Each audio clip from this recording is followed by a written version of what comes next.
Bonjour, bienvenue dans cette deuxième vidéo consacrée à l'utilisation d'un traitement de texte. Dans ce cours, je vais aborder la sélection d'éléments d'un texte, l'utilisation du correcteur d'orthographe et comment appliquer des majuscules à votre police de caractères. Alors, nous allons déjà ouvrir le fichier sauvegardé précédemment. Pour cela, nous allons aller dans le bouton Office, aller dans Ouvrir et sur l'ordinateur, récupérer la lettre de résiliation que nous avions saisie. Alors maintenant, voyons comment sélectionner des éléments dans un texte. Vous connaissez tous la technique de la souris, il suffit de cliquer droit sur la souris et de glisser pour sélectionner les éléments.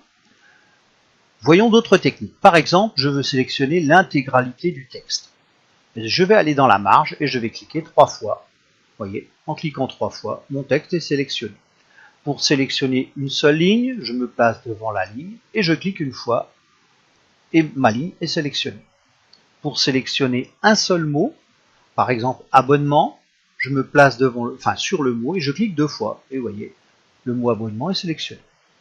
Pour sélectionner 2 mots distants dans le texte, je vais sélectionner le premier. Par exemple, vous voyez que du muscle est en haut et en bas du document. Si je veux les sélectionner ensemble, je vais cliquer déjà 2 fois sur du muscle. Après, je vais utiliser la touche CTRL. Donc, la touche CTRL sur votre clavier est en bas à gauche. Donc, je vais mettre mon doigt sur la touche CTRL et laisser appuyer, et je vais cliquer 2 fois sur du muscle. Les 2 éléments sont ainsi sélectionnés.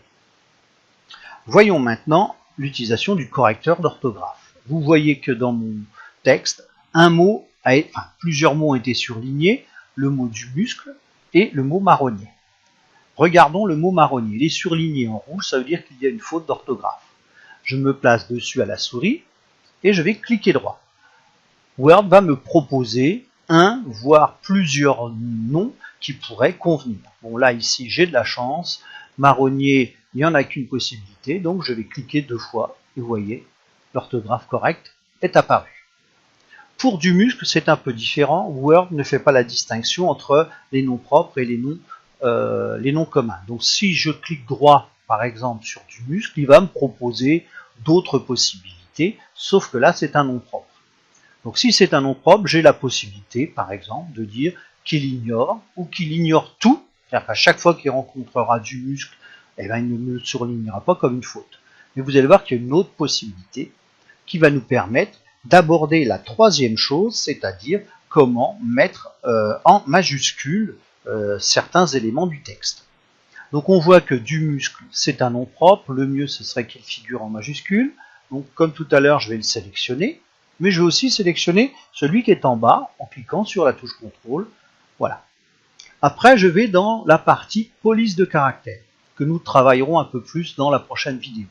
Et vous voyez ici apparaître ce qu'on appelle la casse. La casse, c'est simplement un mot qui désigne la distinction entre minuscule et majuscule. Donc si je clique, je peux mettre tout mon texte, toute la sélection en minuscule, mais aussi en majuscule. Et regardez, si je clique, vous voyez, du muscle est apparu en majuscule. Nous pouvons faire la même chose avec le nom de la ville. Donc, je clique 2 fois pour sélectionner Forbach, j'appuie sur CTRL, je reclique ici 2 fois pour Forbach, et je vais dans l'onglet police et je sélectionne majuscule. Vous voyez, c'est une technique pas très compliquée. Vous allez même faire la même chose avec Poise et Alter. Donc là, on va sélectionner ici carrément la ligne, puisque c'est l'ensemble que je veux mettre en majuscule. Et ici, je vais le faire un par un. Vous voyez, majuscule. Or, on aurait pu le faire à la souris. Mais là, je suis sur un logiciel de capture d'écran qui me pose problème pour utiliser la souris en glissé. Donc voilà, on a mis en évidence les différents éléments qui peuvent être utiles, c'est-à-dire les noms propres. Nous verrons dans la prochaine vidéo l'onglet, pas l'onglet, mais la partie police pour essayer encore d'améliorer notre texte. Voilà, je vous remercie et vous donne rendez-vous pour la prochaine vidéo. Au revoir.